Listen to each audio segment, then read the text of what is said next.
नमस्कार, राष्ट्रीय जगत विजन में आपका स्वागत है। मैं हूं वीना। छत्तीसगढ़ का बस्तर जो पूरे देश में कई दशकों से नक्सलिज्म की वजह से चर्चित रहा है, वहां अब इलेक्शन होने जा रहे हैं। जी हां, कई ऐसे गांव थे जहां अब तक सही तरीके से इलेक्शन नहीं हो पाते थे, बूथ नहीं बन पाते थे और कई गांव जो हैं वो चुनाव से वंचित रह जाते थे। उन गाँव में भी अब बूथ बन चुके हैं और हर गाँव अब इलेक्शन से जुड़ेगा। देखिए पूरी रिपोर्ट। घने जंगल, ऊंची पहाड़ियों, झरनों, गुफाओं की सौंदर्यता से परिपूर्ण बस्तर नक्सलवाद की वजह से कई दशकों से सुर्खियों में है। 10 वर्ष से पहले यहां लगभग 300 गांव में मतदान की प्रक्रिया नहीं हो पाती है। चुनाव आयोग और सुरक्षा बलों को इन गांवों में चुनाव कराने के लिए हमेशा चुनौतियों का सामना करना पड़ा, लेकिन पिछले 10 सालों में नक्सल विरोधी अभियानों का असर अब यहाँ दिखने लगा है। लोकतंत्र की जीत हो रही है और बंदूक की दहशत कमजोर पड़ने लगी है।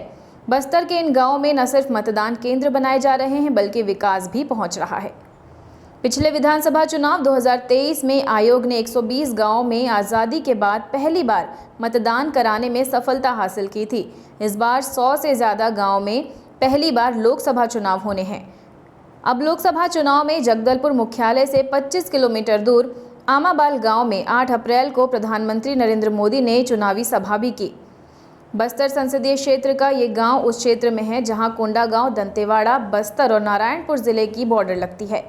बस्तर के बारे में तो कहा जाता है, मावा बस्तर, सोबले बस्तर।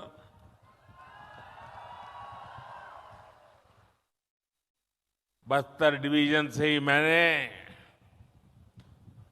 आयुष्मान आरोग्य मंदिर के निर्माण की शुरुआत की थी। गरीबों को इलाज की बहुत बड़ी सुविधा मिली है, उनकी चिंता कम हुई है। मोदी ने 5 लाख रुपए के मुफ्त इलाज वाली जो आयुष्मान भारत योजना चलाई है, वो भी गरीबों के बहुत काम आ रही है। बीजापुर में कुछ दिन पहले ही सबसे बड़ी नक्सली मुठभेड़ में जवानों ने 13 नक्सलियों को ढेर किया था। वहीं मोदी जवानों का हौसला बढ़ाते हुए नक्सल विरोधी अभियान के खिलाफ भी संदेश दे रहे हैं। बस्तर लोकसभा सीट से भाजपा प्रत्याशी महेश कश्यप और कांग्रेस से पूर्व मंत्री कवासी लखमा चुनावी मैदान में हैं। बस्तर में पहले चरण का चुनाव 19 अप्रैल को होना है।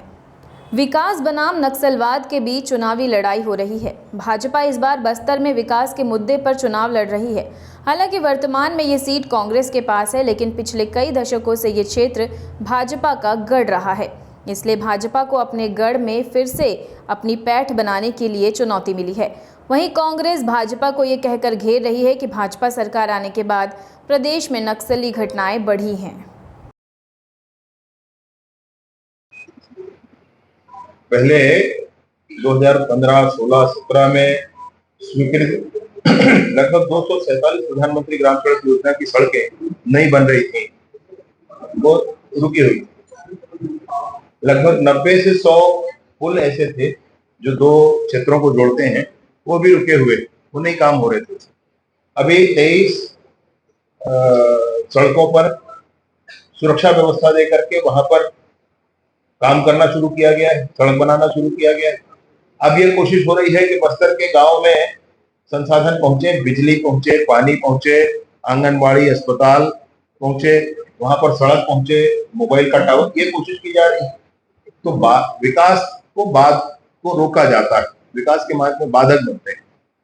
भाजपा की सरकार प्रयास करती है और इसलिए विरोध करने के लिए नक्सली सामने आते हैं। अभी कभी कुछ किया ही नहीं गया हो तो क्या हो। बस्तर पे विकास भारी पड़ रहा है और लोकतंत्र जीत रहा है। जी, हम बात कर रहे हैं बस्तर के उस गांव में जहां 10 सालों से 300 ऐसे गांव थे जहां पर मतदान नहीं हुआ करते थे। लोग इतनी दहशत में रहते थे कि लोग वोट देने नहीं जाते थे। अब पिछले विधानसभा में लगभग इन 300 गाँव में वोट डाले गए। अब लोकसभा की पारी है। 19 तारीख को बस्तर में चुनाव होना है और लोकतंत्र की इस बार भी जीत होगी, ये दावा निर्वाचन आयोग कर रहा है। कैमरामैन साजिद के साथ मैं इमरान खान। खबरों में फिलहाल इतना ही। आप बने रहिए राष्ट्रीय जगत विजन के साथ। हमारे चैनल को लाइक करें, सब्सक्राइब करें और हाँ, नोटिफिकेशन के लिए बेल आइकन दबाना ना भूलें। नमस्कार।